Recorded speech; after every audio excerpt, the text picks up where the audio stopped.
You just got your LLC and now you're trying to get funding for your business. Is it possible?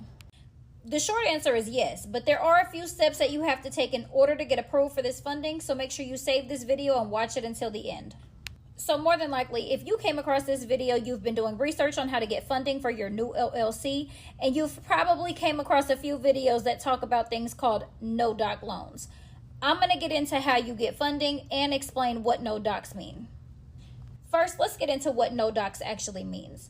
Yes, there are certain financial institutions out there that will allow you to apply and secure funding for your business using no-docs.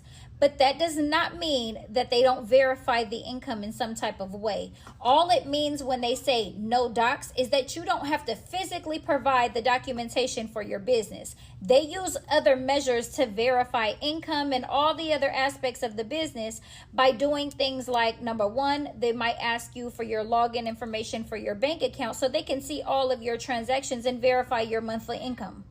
That's the same as providing docs to me. It's just not in a physical form. In addition to that, of course, they're going to ask for all business information such as your EIN number, which is public record, so they can go ahead and verify all of your business entity information by going to the Secretary of State in whatever state you're in.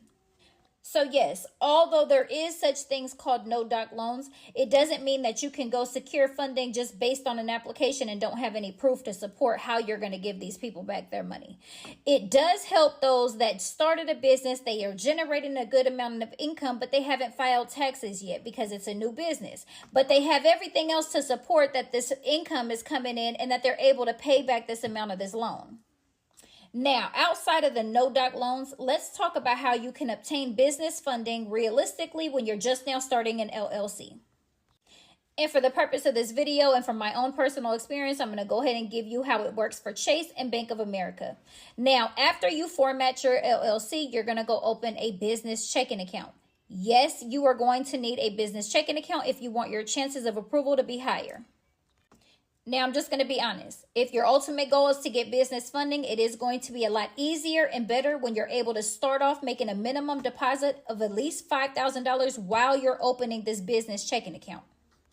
If you can't make at least $5,000 as a deposit when you're opening this account, you need to understand that your chances of getting a higher loan amount is going to be a lot less. But you need to at least be starting with a minimum of $2,000 for your deposit. Now, this next step is going to depend on your credit score. So at the same time that you're opening this business checking account, you're also going to apply for a business credit card. And depending on what your score is will determine if you're approved or not.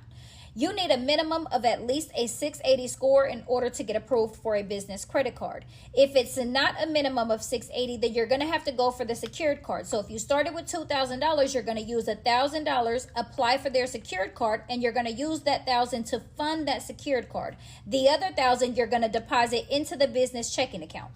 Now, the good thing with Bank of America is it will only be one inquiry for like 1 to 3 items that you apply for with them. Now, this next step is what we call seasoning your account. That is where you are spending and depositing from your checking account as well as your secured credit card. You're going to want to be using and paying it. There are 2 dates that you're going to want to pay attention to on your secured card. That is your statement date and your payment due date. You are always going to want to be at a zero balance on that statement date. Whatever balance is reflecting at the statement date is what is reported to the credit bureaus. So that's what's going to reflect on your credit history. Now, the next and final step is all about the waiting game and just letting that history build itself, getting that traction in that bank account and building your credit trustworthiness with the actual creditor. Now, what you're going to want to make sure is that you're getting deposits regularly into that checking account, that business checking account. As far as your credit card goes, you're going to want to make sure, again, that you're at a zero balance at the time of your statement dates. After about 3 months, you can then apply for an unsecured credit card. So a traditional credit card where it's not you using your funds. You do that same thing for the next 3 months after that, and then you'll be ready for a loan. Keeping in mind that you have to be able to show the history with the deposits and that you have the income coming in to secure and pay these people back their money. And of course, for more tips on how to build your credit as well as secure business funding, make sure you follow me and hit that link in my bio if you want more information on other services that I provide.